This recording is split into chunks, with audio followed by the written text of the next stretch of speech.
मित्रों, मैं आज की इस विशेष प्रेस वार्ता में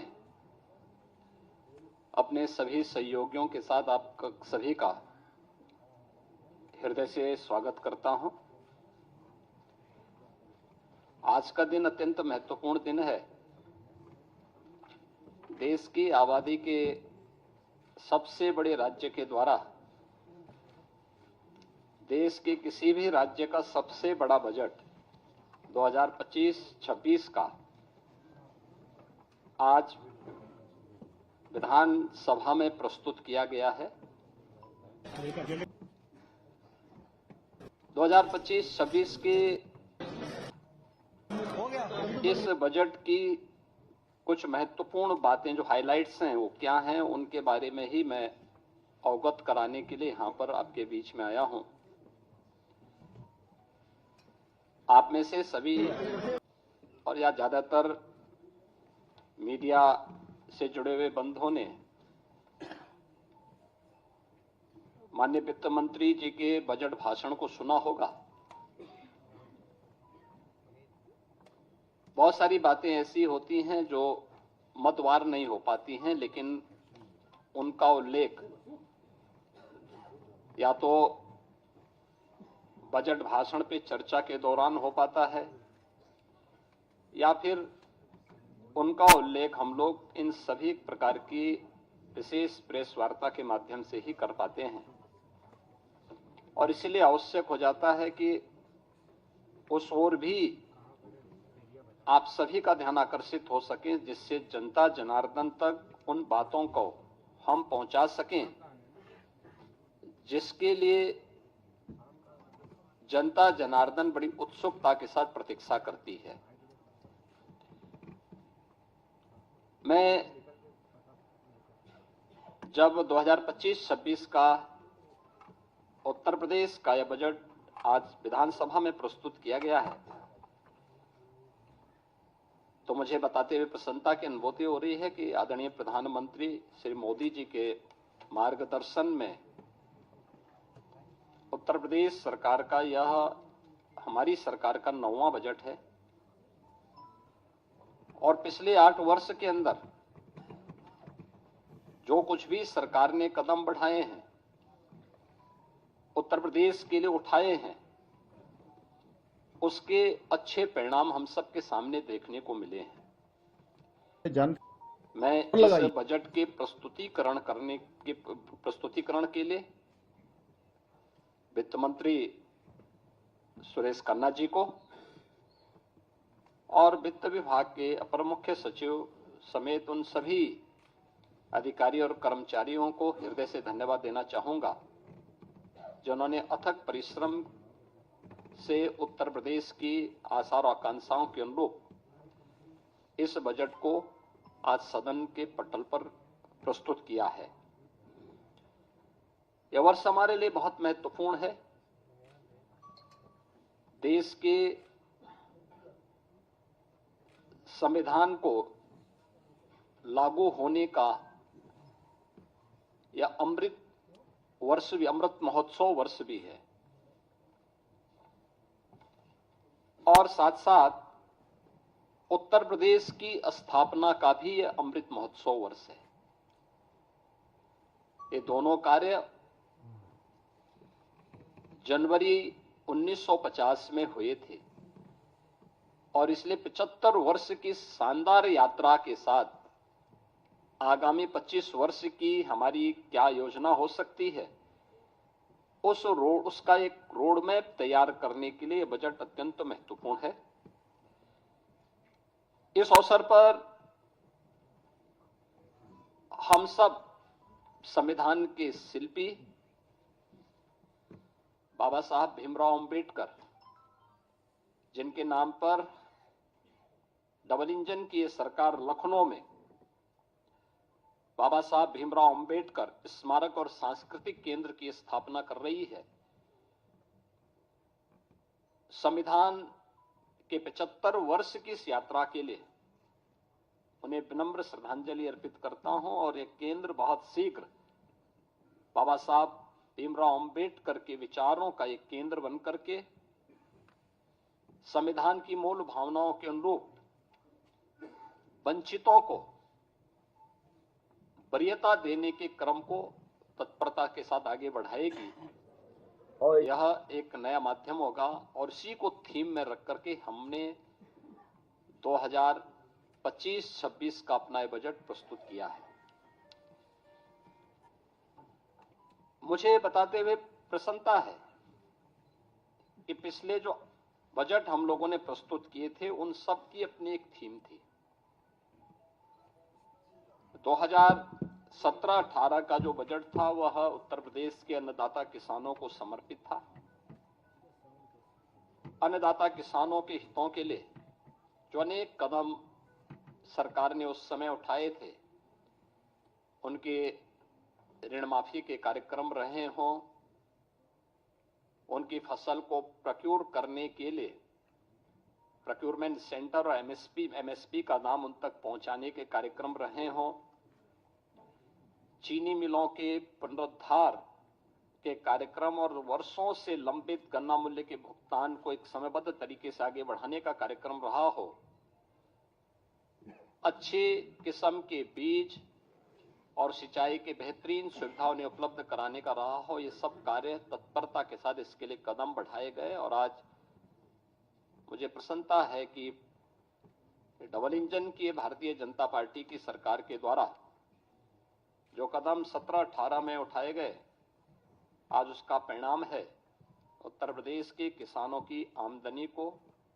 जो 2017-18 के पहले आत्महत्या करने के लिए मजबूर होता था, आज उसको दोगुने से अधिक बढ़ाने में मदद मिली है। वर्ष 18-19 का जो बजट था, वह बजट हम लोगों ने उत्तर प्रदेश के बीमारू राज्य से इसको उभारने के लिए इंफ्रास्ट्रक्चर और औद्योगिक विकास के लिए समर्पित किया था। आपने देखा होगा एक्सप्रेस वे में जो उत्तर प्रदेश की भागीदारी बहुत कम थी, आज गंगा एक्सप्रेस वे के पूर्ण होने के साथ ही उत्तर प्रदेश की भागीदारी देश के अंदर इंफ्रास्ट्रक्चर एक्सप्रेस वे में 55% से अधिक हो जाएगा। औद्योगिक विकास की दृष्टि से उत्तर प्रदेश का पहला इन्वेस्टर समिट भी हम लोगों ने 2018 में यहां पर संपन्न किया था और उस दृष्टि से 2018-19 का ये बजट हम लोगों ने प्रदेश की जनता को समर्पित किया था। वर्ष 19-20 का बजट प्रदेश में महिला सशक्तिकरण को समर्पित था, जिसमें हम लोगों ने प्रदेश की मातृशक्ति के उन्नयन के लिए अनेक योजनाएं चलाई थी, जिनमें सामूहिक विवाह, मुख्यमंत्री सामूहिक विवाह की योजना हो, मुख्यमंत्री कन्या सुमंगला की योजना हो, या उत्तर प्रदेश में मिशन शक्ति के कार्यक्रम के माध्यम से महिला सुरक्षा, महिला सम्मान और महिला स्वाभिमान, स्वावलंबन, इन कार्यक्रमों को प्राथमिकता के आधार पर आगे बढ़ाने के साथ ही उत्तर प्रदेश के पुलिस बल में महिलाओं की भर्ती को 20% अनिवार्य करने के कार्यक्रम को प्राथमिकता देते हुए आगे बढ़ाने का कार्यक्रम, यह महिला सशक्तिकरण के लिए उठाए गए कदमों का परिणाम था। वर्ष 2020-21 का बजट हम लोगों ने उत्तर प्रदेश के युवाओं को और उनके लिए अधिक से अधिक एम्प्लॉयमेंट बढ़ाने के लिए समर्पित किया था और इसमें 2 करोड़ युवाओं को टैबलेट और स्मार्टफोन के माध्यम से तकनीकी दृष्टि से सक्षम बनाने के कार्यक्रम को आगे बढ़ाने, अनेक अन्य कार्यक्रमों को इस दृष्टि से हम लोगों ने प्रदेश की जनता जनार्दन के लिए समर्पित, युवाओं को समर्पित किया था। 2021-22 का जो बजट था हमारी सरकार का, वह स्वावलंबन से सशक्तिकरण की ओर था। एमएसएमई की योजनाओं के माध्यम से प्रदेश के परंपरागत जो उत्पाद थे उनको प्राथमिकता देते हुए स्वावलंबन के माध्यम से आत्मनिर्भरता के लक्ष्य को प्राप्त करने की दिशा में और उसके माध्यम से सशक्तिकरण के लक्ष्य को आगे बढ़ाते हुए कार्य किया गया था। 2022-23 का बजट अंत्योदय से आत्मनिर्भरता की दिशा में हम लोगों ने उस समय इस कार्यक्रम को आगे बढ़ाया था। पंचायतों के आत्मनिर्भरता के लिए पहली बार ग्राम सचिवालय के निर्माण के कार्यक्रम को आगे बढ़ाया गया था। पहली बार उन सभी क्षेत्रों में कार्य प्रारंभ हुए थे जो महिला सशक्तिकरण के लिए भी महत्वपूर्ण थे और ग्राम्य विकास की दृष्टि से हमारी जो आज भी लगभग 70% के आसपास आबादी ग्रामीण क्षेत्र में निवास करती है, उनके लिए इस कार्यक्रम को आगे बढ़ाया गया था, जिसका परिणाम है कि आज उत्तर प्रदेश की हर ग्राम पंचायत में 5 से 7 रोजगार सृजन की संभावना स्वतःस्फूर्त भाव के साथ वहां दिखाई देती है। 2023-24 का बजट उत्तर प्रदेश के अंदर एक त्वरित, सर्वसमावेशी और समग्र विकास के साथ आत्मनिर्भर उत्तर प्रदेश की नींव को सुदृढ़ करने वाला बजट प्रस्तुत किया गया था और 2025-26 का बजट एक राम राज्य के लिए समर्पित, लोक मंगल की कामना से समर्पित बजट था। तो 2025-26 के अंदर जो 2024-25 का हमारा बजट था, ये उत्तर प्रदेश के अंदर टूरिज्म में भी, ट्रेड में भी, टेक्नोलॉजी में भी एक नए उछाल लाने वाला बजट था। पहली बार 65 करोड़ से अधिक पर्यटक उत्तर प्रदेश के अंदर आए। 14 लाख से अधिक इसमें विदेशी पर्यटक भी थे और पर्यटन में जो उत्तर प्रदेश पहले तीसरे नंबर पर था, वह उसने 2019 के बाद से जो गति पकड़ी, वह नंबर 1 पर देश के अंदर आने में सफल हुआ है। और 2025-26 का जो बजट है, यह भारत की सनातन संस्कृति को समर्पित सर्वे भवन्तु सुखिनः की अवधारणा पर गरीब, अन्नदाता किसान, युवा, महिला के उत्थान को समर्पित है, जिसमें प्रधानमंत्री मोदी जी का विजन, जिसमें वंचित को वरीयता, यानी वंचित को वरीयता उसका एक थीम है, उसका केंद्रीय भाव है, इसको समर्पित है। इस बजट का जो दायरा है, जो कि वित्त मंत्री जी ने अपने बजट भाषण में भी कहा कि 8,08,736 करोड़ रुपये से अधिक का यह बजट है, जो 2024-25 की तुलना में 9.8% अधिक है। इसमें एक तरफ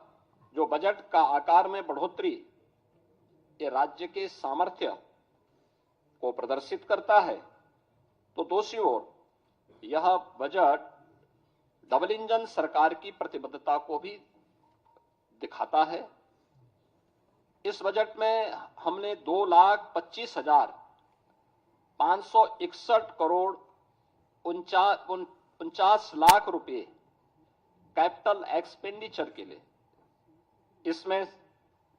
प्रस्तावित किया है, जिसके माध्यम से इंफ्रास्ट्रक्चर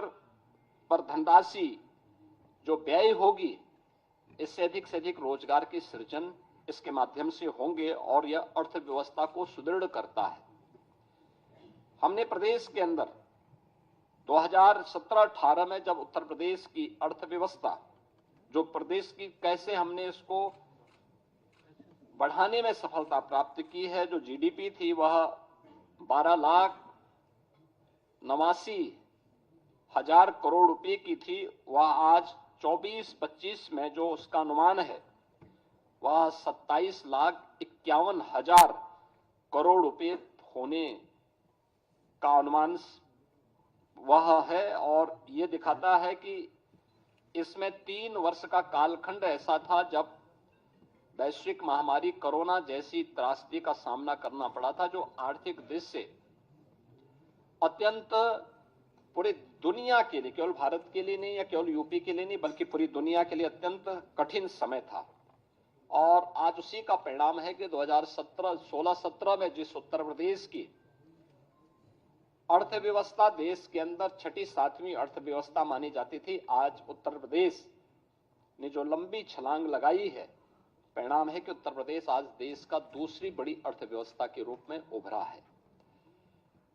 उत्तर प्रदेश के अंदर इसके लिए हमें रेवेन्यू लीकेजेज को समाप्त करने पड़े थे। टेक्नोलॉजी का अधिक से अधिक उपयोग किया गया था। हमें प्रदेश के अंदर राजस्व प्राप्ति के अपने नए साधन उपलब्ध करवाने पड़े थे और मुझे बताते हुए प्रसन्नता है कि आज उत्तर प्रदेश ने जो कदम उठाए हैं 22-23 हो, 23-24 हो या 24-25 के दौरान देश के सभी राज्यों में उत्तर प्रदेश का अपना एक महत्वपूर्ण स्थान रहा है और हम लोगों ने अपने राजस्व प्राप्ति करने के लिए जो कदम बढ़ाए हैं वह अत्यंत सराहनीय माने गए हैं पूरे देश के अंदर और वित्तीय क्षेत्र के जानकारों ने उसकी सराहना भी की है। मुझे बताते हुए प्रसन्नता है कि आज का जो बजट प्रस्तुत किया गया है, यह बजट जो कुल राजकोषीय घाटा है वह सकल राज्य घरेलू उत्पाद का यानी जो FRBM की जो लिमिट है रिजर्व बैंक ने घोषित की है 3% के अंदर वह 2.97% है और यह एक वित्तीय प्रबंधन की दृष्टि से एक बेहतरीन कदम माना जा सकता है। राज्य सरकार का बहुत व्यवस्थित वित्तीय प्रबंधन इसको मान सकते हैं। राजकोषीय अनुशासन का भी एक उत्कृष्ट उदाहरण यह अपने आप में है। मुझे ये बताते हुए प्रसन्नता है कि जो नीति आयोग के द्वारा राज्यों की राजकोषीय स्थिति के संबंध में जो उनकी रिपोर्ट आई है उस रिपोर्ट के अनुसार भी उत्तर प्रदेश को फ्रंट रनर यानी अग्रणी राज्य के रूप श्रेणी में रखा गया है। यह पहली बार आया है। 2018-19 से 2022-23 की अवधि में जो प्रदेश का जो फिस्कल हेल्थ इंडेक्स है वह 8.9 अंकों में इसमें बढ़ोतरी हुई है। व्यय की गुणवत्ता में सुधार हुआ है। 18 में 13वीं अवधि में पूंजीगत जो व्यय था वह 8.8% से 19.3% के मध्य रहा है और इस अवधि में यह अनुपात देश के प्रमुख राज्यों में औसत अनुपात से जो एवरेज रेशियो था उससे अधिक यूपी का रहा है। प्रदेश ने इस दौरान बेरोजगारी की दर को कम करने में सफलता प्राप्त की है और अत्यधिक रोजगार के सृजन करने में भी प्रदेश ने सफलता प्राप्त की है।